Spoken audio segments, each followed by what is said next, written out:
3 నెలల క్రితం జరిగిన operation Sindoor Indian air defence సత్తా ఏంటో మొత్తం ప్రపంచానికి నిరూపించింది. ఆ టైంలో పాకిస్తాన్ 3 రోజుల పాటు భారత్ మీద వందలాది డ్రోన్స్ మిసైల్స్తో ముప్పేట దాడి చేసిన వాటిలో ఒక్కదాన్ని కూడా మన భూభాగాన్ని టచ్ చేయనివ్వలేదు. అంతలా మన రక్షణ బలగాలు అడ్డుగోడన నిలబడిపోయాయి.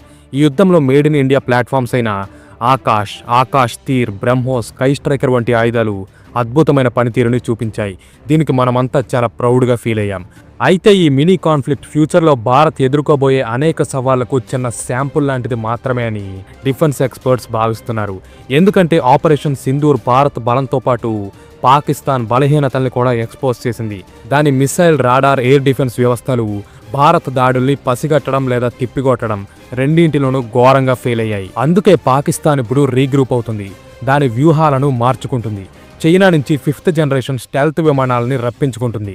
అలాగే చైనా కూడా పాకిస్తాన్ని దాని ఆయుధాల పెర్ఫార్మెన్స్ని పరీక్షించుకోవడానికి ఒక లైవ్ ల్యాబొరేటరీగా వాడుకుంటుంది.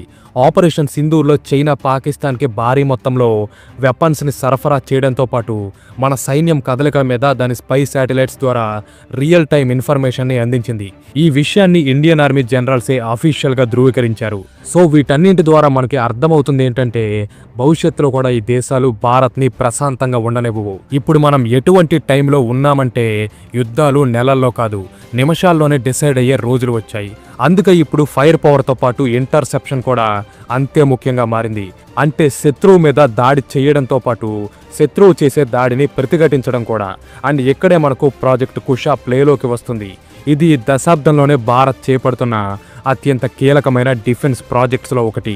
ఇది భారత్ చుట్టూ రష్యా యొక్క S-500తో సమానమైన స్థాయిలో ఒక శత్రు దుర్భేద్యమైన రక్షణ కవచాన్ని యాక్టివేట్ చేస్తుంది. ఈ వ్యవస్థ భారత గగనతలంలోకి ఎంటర్ అయిన ఏ శత్రుదేశ టార్గెట్నైనా సరే సునాయాసంగా గుర్తించి ఇంటర్సెప్ట్ చేయగలదు. అవి సౌండ్ కన్నా ఎక్కువ స్పీడ్తో ప్రయాణించే టార్గెట్స్ అయినా సరే. డీటెయిల్స్లోకి వెళితే ప్రాజెక్ట్ కుషా ప్రస్తుతం DRDO తయారు చేస్తున్న ఒక next generation long range surface to air missile.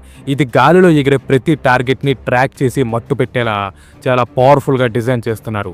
అవి డ్రోన్స్ అయినా, క్రూజ్ మిసైల్స్ అయినా, బాలిస్టిక్ మిసైల్స్ అయినా, హైపర్సానిక్ మిసైల్స్ అయినా, చివరికి రాడార్ల నుంచి నక్కి దాక్కునే 5th జనరేషన్ విమానాలైనా సరే కుషా కంటి నుంచి తప్పించుకోలేవు. దీనిలో మొత్తం 2 రకాల ఇంటర్సెప్టర్స్ ఉంటాయి. ఇవి అట్మాస్ఫియర్లో 400 కిలోమీటర్ల రేంజ్ మరియు 100 కిలోమీటర్ల ఆల్టిట్యూడ్ నుంచి వచ్చే ఏ రకమైన థ్రెట్నైనా సరే పిన్ పాయింట్ యాక్యురసీతో ఛేదిస్తాయి.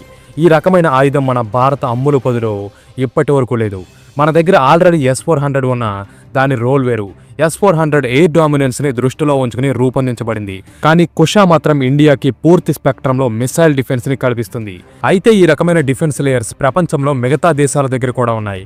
ఉదాహరణకు రష్యా S-500 ప్రొమీథియస్ని సిద్ధం చేసింది. అమెరికా దగ్గర థర్డ్ మిసైల్ డిఫెన్స్ ఉంది. చైనా దగ్గర కూడా SC-19, HQ-19 వంటి ఇంటర్సెప్టర్స్ ఉన్నాయి. ఈవెన్ టర్కీ లాంటి దేశం కూడా ఇప్పుడు హైపర్సానిక్ మిసైల్స్ని రీసెర్చ్ చేస్తుంది. సో ఇక్కడ భారత్కు మరో ఆప్షన్ లేదు.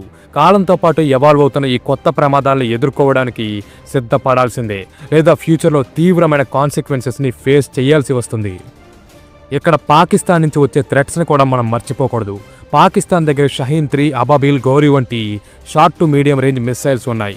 ఇవి మొత్తం ఇండియాని కవర్ చేయగలవు. అలాగే వీటిలో కొన్ని మిసైల్స్కి MIRV కేపబిలిటీ ఉంది. అంటే ఇవి ఒకేసారి మల్టిపుల్ వార్ హెడ్స్ని వదిలి ఇంటర్సెప్షన్ని కష్టతరంగా మార్చగలవు. చైనా దగ్గర నుంచి అయితే ఈ లిస్ట్ ఇంకా పెద్దగా ఉంది. చైనా దగ్గర ప్రస్తుతం డోంగ్ఫెంగ్ 17 వంటి హైపర్సానిక్ మిసైల్స్, డోంగ్ఫెంగ్ 41 వంటి ఇంటర్ కాంటినెంటల్ మిసైల్స్ మరియు DF-21 వంటి యాంటీ షిప్ మిసైల్స్, ఇలా పెద్ద ఈకో సిస్టమే ఉంది. ఇవి జస్ట్ వేగంగా ప్రయాణించడం మాత్రమే కాదు, బట్ గాలిలో మెనూవర్ అవ్వగలవు. మార్గమధ్యంలో తమ డైరెక్షన్ని, ట్రజెక్టరీని మార్చుకోగలవు. తక్కువ హైట్స్లో ప్రయాణించి రాడార్స్ని కన్ఫ్యూజ్ చేయగలవు. సాధారణ ఇంటర్సెప్టర్స్తో ఈ రకమైన మిసైల్స్ని ఛేదించడం ఆల్మోస్ట్ ఇంపాసిబుల్. భారత్ దగ్గర ప్రస్తుతం ఉన్న ఎయిర్ డిఫెన్స్ వ్యవస్థలు ఈ మిసైల్స్ని షూట్ చేయగలవా అంటే హానెస్ట్గా చెప్పాలంటే 60-40 ఛాన్స్ మాత్రమే ఉంది. ఎందుకంటే hypersonic missiles Mach 10 to 15 speed మధ్యలో ట్రావెల్ అవుతాయి. అంటే శబ్ద వేగం కన్నా 10 to 15 టైమ్స్ ఎక్కువ. ఎంత స్పీడ్తో ట్రావెల్ అయ్యే ఒక మిసైల్ని చైనా టిబెట్ నుంచి ఢిల్లీ మీదకు లాంచ్ చేస్తే అప్పుడు భారత్కు కేవలం 120 నుంచి 240 సెకండ్ల రియాక్షన్ టైం మాత్రమే ఉంటుంది. ఈ టైంలోనే మిసైల్ పాత్ని ట్రాక్ చేయాలి, ఇంటర్సెప్షన్ పాయింట్ని ఐడెంటిఫై చేయాలి అండ్ కరెక్ట్ టైంకి ఇంటర్సెప్షన్ చేయగలగాలి. అయితే ఇక్కడ చైనా 1-2 మిసైల్స్ వదులుతుంది అనుకుంటే పొరపాటే. ఆ సంఖ్య డజన్ల నుంచి కొన్ని వందల వరకు ఉంటుంది అండ్ వాటిల్లో కొన్ని మిస్ అయినా చాలు మనం ఊహించలేని స్థాయిలో తీవ్ర నష్టం జరుగుతుంది. అయితే ఈ ఈక్వేషన్నే ప్రాజెక్ట్ కుషా మార్చబోతుంది. ప్రస్తుతం భారత్ దగ్గర ఉన్న మిగతా డిఫెన్స్ సిస్టమ్స్తో పోలిస్తే కుషా ఎందుకు డిఫరెంట్గా ఉంటుంది అంటే దీనిలో లాంగ్ రేంజ్తో పాటు అడ్వాన్స్ సెన్సార్స్ మరియు నెట్వర్క్ ఇంటిగ్రేషన్ని అనుసంధానించబోతున్నారు. దీనికి అంతరిక్షంలోని ఇస్రో జీశాట్ శాటిలైట్స్ నుంచి నిరంతరం రియల్ టైం ఫీడ్ వస్తుంది. అలాగే గ్రౌండ్ రాడార్స్ నుంచి కూడా పరిస్థితి మీద పక్కా ఇన్ఫర్మేషన్ అందుతుంది. అండ్ ఇక్కడ కుషాని ఆపరేట్ చేసేది మనుషులు కాదు, దీనిలో ఏఐ ఆర్టిఫిషియల్ ఇంటెలిజెన్స్ని ఇంటిగ్రేట్ చేస్తారు. ఇది కుషా యొక్క రెస్పాన్స్ టైంని ర్యాపిడ్గా పెంచుతుంది. దీని అర్థం ఏంటంటే Kusha enemy missiles Indian air స్పేస్లోకి ఎంటర్ అయ్యే వరకు వెయిట్ చేయదు, బట్ వాటిని 100 కిలోమీటర్ల దూరంలో స్పేస్లోనే ట్రాక్ చేసి వాటి టైప్ని గుర్తించి అంటే వచ్చేది నిజంగానే మిసైలా లేక డీకోయా, హైపర్సానిక్ మిసైలా లేక 5th జనరేషన్ విమానమా అని గుర్తించి ఇన్స్టెంట్గా ఎలిమినేట్ చేస్తుంది. ఇక్కడ కుషాకు ఉన్న మరో అడ్వాంటేజ్ ఏంటంటే ఇది S-400లా ఒక ఫిక్స్డ్ ఏరియాకే పరిమితం అవ్వకుండా దేశంలోని ఏ ప్రాంతంలోనైనా సరే డిప్లాయ్ అవ్వగలదు. ఎలాగంటే S-400ను హై వాల్యూ టార్గెట్స్ అయినటువంటి ఢిల్లీ, ముంబై వంటి సిటీస్లో ప్రొటెక్షన్ కోసం ఉంచేస్తారు. కానీ కుషాని మాత్రం నార్త్లో లడ్డాక్ నుంచి సౌత్లోని అండమాన్ నేవల్ కమాండ్ వరకు ఎక్కడైనా సరే ఈజీగా డిప్లాయ్ చేయవచ్చు. ఇది ఒక హైలీ మొబైల్ యాసెట్. ఇప్పుడు భారత్ తయారు చేస్తున్నది మిస్సైల్ని కాదు, ఒక రక్షణ కవచాన్ని. అలాగే కుషాను తయారు చేయడం వెనుక DRDOకి ఒక స్ట్రాటజిక్ రీజన్ కూడా ఉంది. యుద్ధంలో మనం శత్రువుని ఓడించడం అంటే కేవలం దాడి చేయడం మాత్రమే కాదు, బట్ శత్రువు చేసే దాడిని సమర్థవంతంగా తిప్పికొట్టడం కూడా. ఎందుకంటే శత్రువుకి తన మిసైల్స్ కనీసం మన భూభాగాన్ని తాకలేవని అర్థమైతే వాళ్ళు ఆ మిసైల్స్ని వదలడానికి కూడా భయపడతారు. ఇదే యుద్ధ తంత్రం.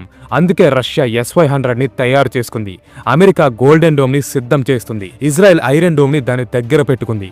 అండ్ ఈ కారణంగానే భారత్ ప్రాజెక్ట్ కుషాని రూపొందిస్తుంది. ఇది మన శత్రు దేశాలకు కూడా ఒక బలమైన సంకేతాన్ని పంపిస్తుంది. ఒకవేళ మీరు నెక్స్ట్ 5 నిమిషాల్లోనే మా మీద యుద్ధానికి వచ్చినా మేము 4వ నిమిషానికి సిద్ధంగా ఉంటామని. ఇది ఈ వీడియో చూడడం ద్వారా మీకు ఏదైనా కొత్త విషయం తెలిసినట్టుగా అనిపిస్తే తప్పకుండా వీడియోని లైక్ చేయండి, మరికొంతమందికి షేర్ చేయండి. అలాగే ఇటువంటి మరిన్ని interesting geopolitical and defence updates కోసం ఖచ్చితంగా మన ఛానల్కి సబ్స్క్రైబ్ అవ్వండి. Thanks for watching. జై హింద్.